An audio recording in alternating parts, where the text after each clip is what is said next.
Hello shoppers and fellow car enthusiasts. I traded snow and sub-zero temps for a week of palm trees and beaches, and this massive two-row VW was there waiting for me. Come join me for an in-depth look at the Atlas Cross Sport. Well, I had this all-wheel drive SE V6 technology package in Aurora Red Metallic for a week, and overall it was quite pleasurable to ride around in. However, once I started digging into the specs, one big question developed. Who is this car made for?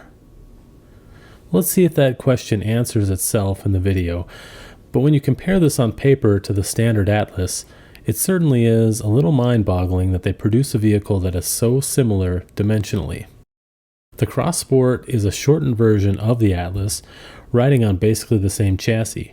It shares the same wheelbase as the Atlas, ditches the third row, and is a mere 5 inches shorter.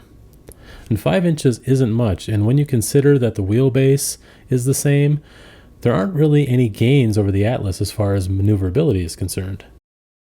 The Atlas is one of the larger midsize SUVs on the market, so if the smaller size is what draws you to the Cross Sport, consider that the 3-row Highlander is actually shorter, and the 3-row Telluride is just a couple of inches longer. The SE with technology package featured in this video also comes in at a meager $690 less than its Atlas counterpart, which comes with a third row and quite a bit more cargo volume. So that's one perspective. The other perspective is to look at this for what it is, a 2-row vehicle, and in that aspect, this thing is the king when it comes to space. The area where the Atlas Cross Sport dominates the 3-row segment and its 2-row competition is in the second row. Ditching the third row and keeping the same wheelbase as the Atlas allowed VW to move the back seat rearward a bit, increasing the space in the second row. So let's get to know this thing a little better and see if we can help you decide if it fits your needs. And when I say we, I mean myself and the community. If you've considered the Cross Sport over the Atlas or any of its 2-row competitors, I encourage you to share your reasons in the comments. Those comments may help others down their path to ownership. And a little housekeeping before we begin our walk around. This was an impromptu review and I was a little light on equipment, so I apologize for some of the audio quality early on in this video. I did my best with it, and I can say that this rookie learned from a lot of mistakes that I do not intend to repeat.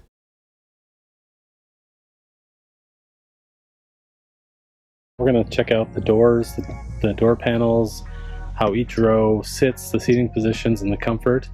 And we'll show you how big this thing is inside. Let's start with the passenger door.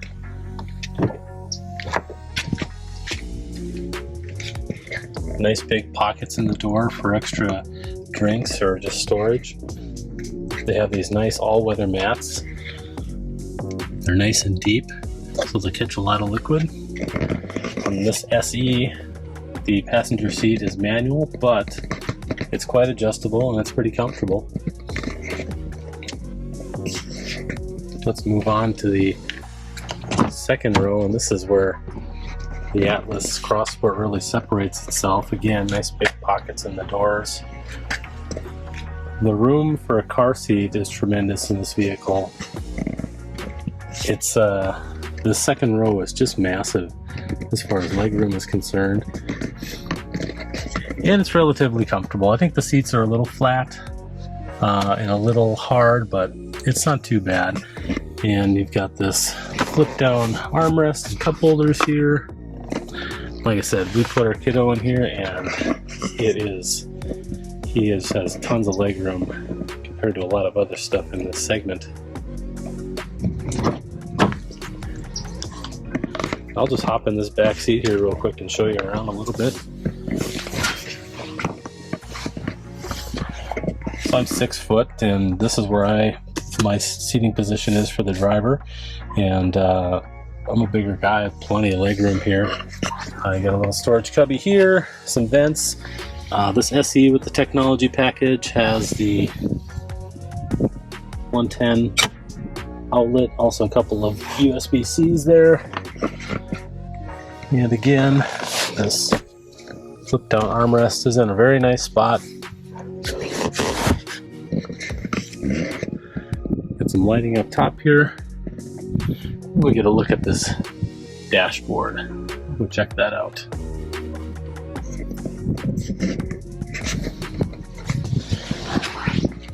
Very easy to get in and out of the back seat of this thing. This space here between the seat and the door is massive.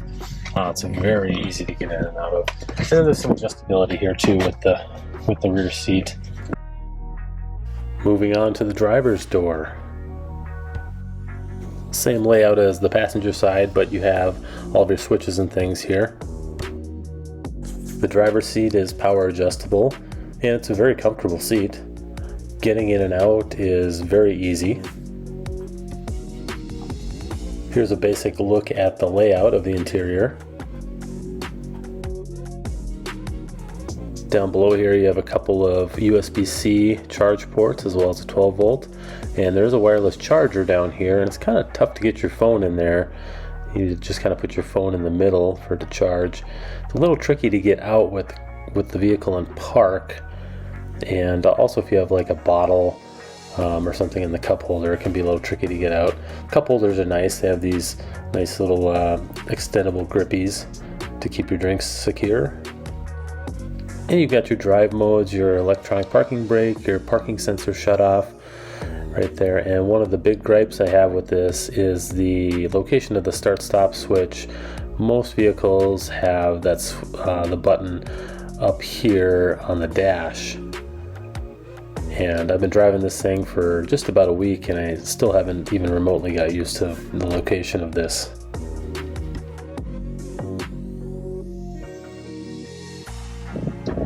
So here's the steering wheel layout. On the left side you have your cruise functions as well as your volume controls for the audio, and your track skip buttons are here. This is your voice command, and the view button changes what you see on your instrument cluster. Over here we have your light switch and obviously turn signals, wiper controls. There's also a nice little cubby up here. I can appreciate this. My phone's gone up in there while we've been using Android Auto, and it's a good time to mention that there is wireless Android Auto and Apple CarPlay in this model. Taking a look at the center console here, it is very Spartan. Basically just a USB-C jack in there. The glove box is good size.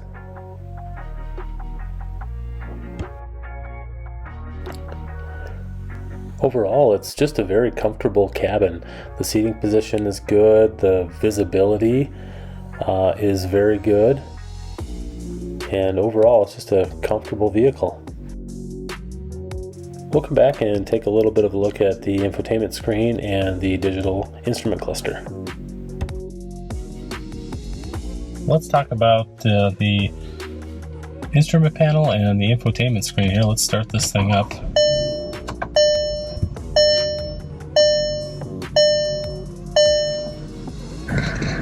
Okay, this is what we get on startup, and this is very easy to read. There's a lot of information on here.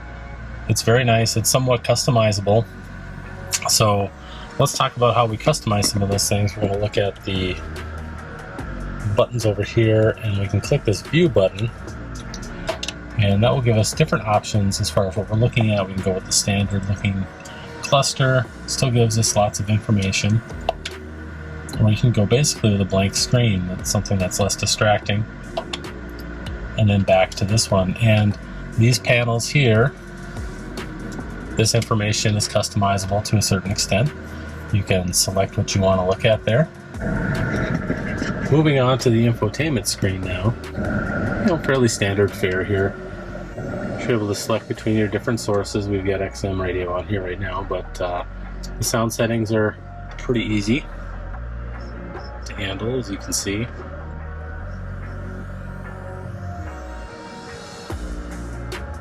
Quite a few options here. And we go to the car menu. And this does have this swipe feature. If you move your hand in front, back and forth, it swipes back and forth. When you get into settings, it's interesting how the screen flips, but you've got different options here. One thing that's cool is that this has ambient lighting in the footwells. So down here it lights up white at night. There's no option to change the colors, but it's still pretty cool. It's nice. It's an all black interior, as you can see, so it can get a little bit claustrophobic in here, I guess, if you're at night. So it's nice to have some little ambient light. It's non-intrusive, so it's lots of different options in here. And there are some settings you can control on the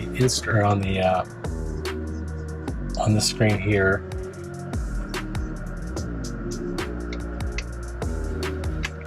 Just to give you a little taste of what's in some of these menus here, but this is it's a glossy touchscreen, lots of fingerprints on it.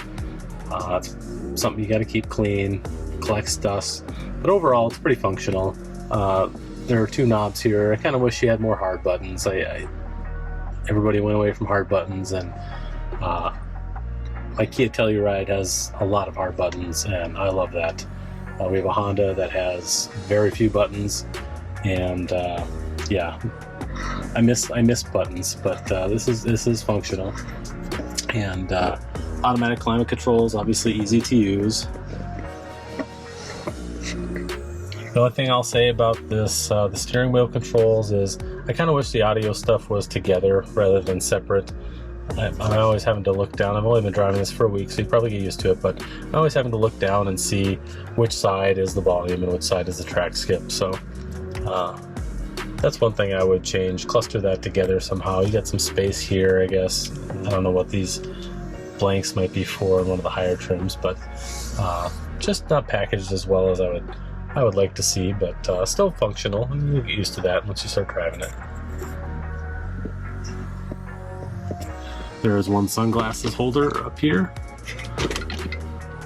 Other than that, this nice deep space for storage is nice, but it's kind of tricky to get into. It's really deep. If you're trying to charge your phone and put other things in there, it's clumsy. So just be aware of that. All right. Let's take a look under the hood. This one is equipped with the 3.6 liter V6 engine.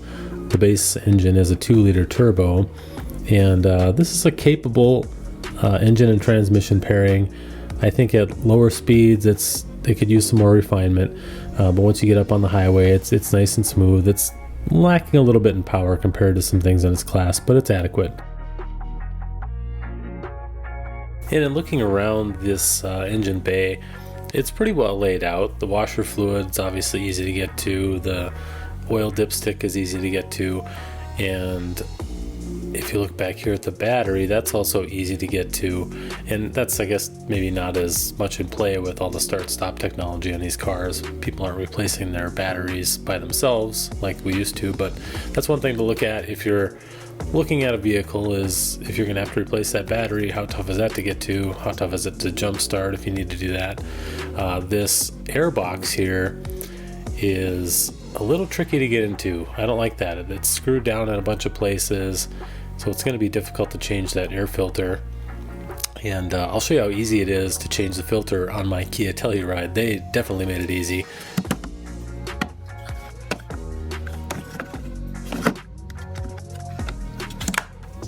I think the devil is kind of in the details with some of these things. You can tell how well a car is designed if some of these simple items are easily accessible, they're well thought out.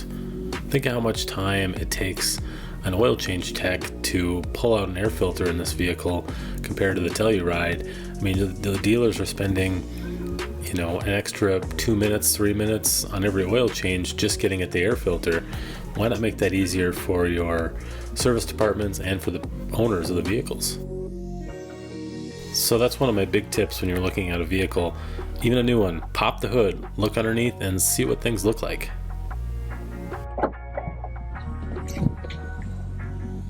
Nice big cargo area. There are some things about this I like. I'll start with the metal hooks for tie downs. Some of these are plastic and really flimsy. This thing has a very nice, solid, sturdy tie-down system, and sometimes when you're carrying those heavy things, it's nice to have that. Just one 12-volt outlet in the back here. A couple incandescent bulbs for rear lighting. And that's kind of surprising considering everything else is LED lights inside. A couple little hooks here. This is a very nice cargo mat that they have in this particular model, and one thing about this is that there's no under floor storage. It's your spare tire. This one's optioned with the couple of accessories. So it's a luxury jack and your spare tire and things like that. These little cubbies on the sides are pretty nice. One small and one bigger.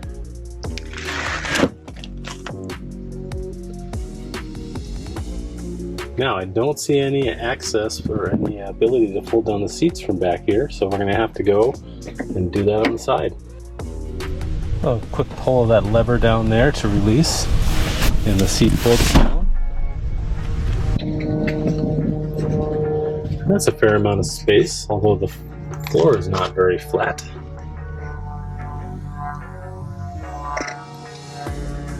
But quite a bit of space back here. And here's a look at your receiver with a 7-pin connector. This is rated to tow 5,000 pounds. Well, now that we've covered the interior and exterior of the vehicle, let's talk about some of the little quirks that I noticed in driving this vehicle, and I'll give you some of my driving impressions. One thing about this system that's a little annoying is that sometimes when you park, your parking sensors go off, and you'll get a screen that comes up and blocks your screen, and it takes a while for it to go away. So sometimes if you're backing out of a parking space or maneuvering in a parking lot, and you're looking to check your map to see where you need to go to get to your destination, you have to actually reach over and hit the X and clear that box away, because it just takes so long for it to pop up. And I'll try to put an example of that up here on the screen if I get one. But the backup camera is nice and clear, nice and big, and this look safe to move thing, that stays up there basically until you kind of get going. So now this thing's got less than 6,000 miles on it. One thing that's a little bit concerning is when I put it in drive, and we're parked at 0 miles an hour, I'll put it in drive and it'll often clunk when you put it into drive. There's a pretty good clunk there. So I'm going to mention that, and I don't know how common that is, so that's something to keep an eye out for. You'll notice we're still moving, and the backup camera was still on. And like I said, when you're trying to get to your map to see where you need to go when you pull out of a parking lot, that can be kind of annoying.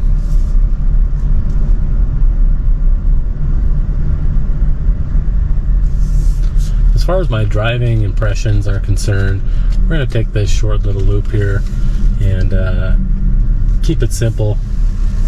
I think it's a pretty nice driving vehicle. At slow speeds, it can be a little rough sometimes, and it just feels a little bouncy. But once you get on the highway, it's pretty smooth. The seating is comfortable. It's very smooth to drive. It's not necessarily a driver's car, I wouldn't say, but it does the job. It's good enough. There's enough road feel there where it's a pleasure to drive, and it's comfortable to drive. Now the powertrain is adequate. It's definitely not a fast vehicle. It's not tops in its class by any means, and it's pretty smooth on the highway. I think it's a little less smooth under 20 miles an hour. If you're in a parking lot or something like that, it's a little jerky. The transmission gets a little bit confused sometimes, but when you're driving normally on the roads, it's definitely capable and tolerable. It's like I said, not the most fantastic powertrain I've ever experienced, but it's adequate for what this vehicle is. It's comfortable in the corners. There's not too much body roll. And the steering wheel controls are in a nice spot. I can reach them all. I wish they were laid out a little bit differently, but They're perfectly functional, and I don't have the biggest hands, but I can reach everything just fine.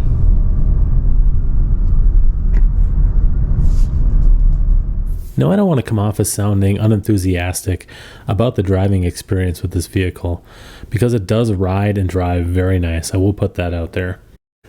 Aside from its proportions, I don't think this vehicle really does anything better than any of its competitors, at least in vehicles of this size. It's not any more efficient, it's not any quicker, it doesn't handle any better, but I think a lot of this comes down to your styling preferences. If you prefer the styling of this vehicle over some of the competition, then by all means consider this. It's a very nice driving vehicle. But if some of the performance and some of those things matter to you a little bit more, you probably want to look at some competitors, at least compare them to this vehicle before you pull the trigger. Now let's answer the big question I asked in the intro: who's this vehicle for? Now, if it were me, I would just spend the extra money on the Atlas. The extra cargo space and the third row don't just give you extra flexibility, it probably makes for a more desirable vehicle when it comes to resale, and really the only penalty is about 5 inches in overall length. However, if you have car seats or really tall teenagers, the extra second row space could be advantageous. The other thing is styling preference. If you really like the way this looks versus the Atlas, then don't listen to me or anyone else on the matter. Just do what makes you happy. I always recommend comparison shopping though. You never know what you may end up liking when you shop around. Well, I hope this video was informative.